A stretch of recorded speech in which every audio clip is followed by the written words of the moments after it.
Nvidia graphics not detected in device manager. Now if your Nvidia graphics, if you use an external graphics card or something like that, it is not getting detected in device manager. There could be a couple of reasons why you're facing this. Now first, after you open device manager, if you expand the display adapters, you should be able to find that particular Nvidia graphics right here.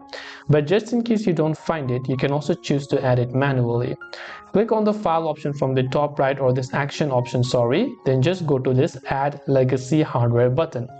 Under add legacy hardware, over here you want to simply navigate to next, and you can say search and install the hardware automatically. You can click on next to find it. Right now you can also see your display adapters. You can just click on the next option, and then over here you can select Microsoft, select remote display adapter, click on next, and it will automatically start installing your new hardware. Right, so that's the way that it works.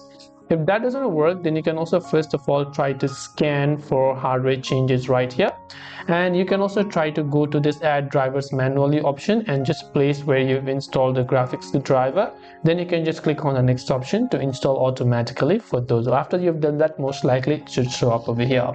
So I hope this video helped you. If you have any questions, feel free to leave them down below. Thank you for watching, and see you soon in the next video.